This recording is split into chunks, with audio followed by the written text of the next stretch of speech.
Court, as the sun comes up, we're really getting a better picture of how much the fire has grown overnight. Yeah, we certainly are, Kelly, and we're going to get back to a deep dive into the Thompson fire coming up here and the conditions around the fire in just a couple of minutes. But a look at what's on tap for all of us heading into your Wednesday. It's going to be hot, breezy, and dry today. The strongest winds early to midday. I'll show you those in just a second, but that's elevating fire danger with the strong winds and dry conditions, and dangerous heat is continuing as we head into next week. Now, a live look outside this morning. This is at the Sundial Bridge in Reading, where temperatures have stayed very warm overnight. You can see a couple people enjoying at least this brief period of time where it's not oppressively hot, getting that stroll in for that fresh air. And I would highly recommend, if you want to get fresh air today, get it in very early in the morning. Excessive heat warnings in effect for the valley and foothills right now, and they've now been extended through 11 p.m. Tuesday of next week. Additional excessive heat warnings going into effect in Trinity and Siskiyou County areas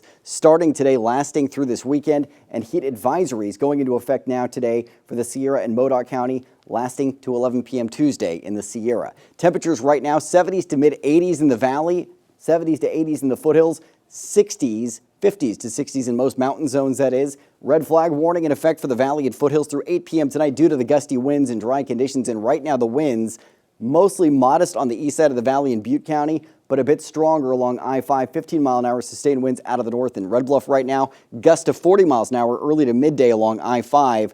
Winds diminishing heading into this afternoon, but still around 25-mile-an-hour gusts later today, and then those winds getting much lighter tomorrow. And for some areas like Orville, they'll be out of the south. Humidity 31% or lower early on this morning, so it's a very dry start to the day, and humidity potentially dipping into the single digits this afternoon, which makes it easy for fires to start. Clear skies overhead on the hyper-local look at the satellite and radar, and driving our heat is this dominant, strong ridge of high pressure building inland, acting as that blocking pattern to keep any cooling influence at bay. So this is just going to build in through Friday into Saturday, leaving us with the peak of the heat during that time, and we're still very hot after that, but those look to be the worst of what's ahead for us. 8 a.m. it's sunshine, more sunshine at noon today, sunny skies for your commute home, and oppressively hot. Plan those activities for indoors later on today. In fact, by mid-morning, you're going to want to stay inside. More sunshine on tap through your 4th of July. Great news for fireworks viewing, but not great news because of the heat. And as we extend this futurecast through Friday and this weekend, it's exclusively sunshine on the way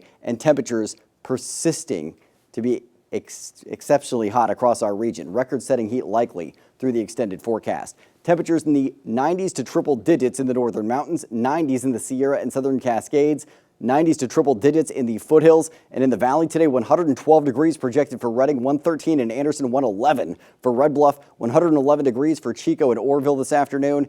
Really across the board, we're looking at temperatures at or above the 110-degree mark for the valley today. We'll stay just about as hot for your 4th of July forecast tomorrow. A new record set for Chico today. Projections set new records 115 for Friday and Saturday, tying a record Sunday at 111 degrees and staying at or above 110 degrees early next week. Reading 113 for your 4th of July tomorrow, 118 Friday, 117 Saturday.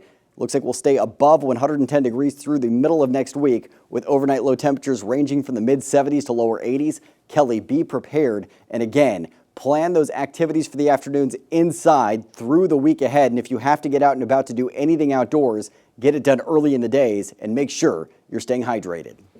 Great reminders because, wow, it's hot. It's no bad. matter where you go. All right, thanks, Court.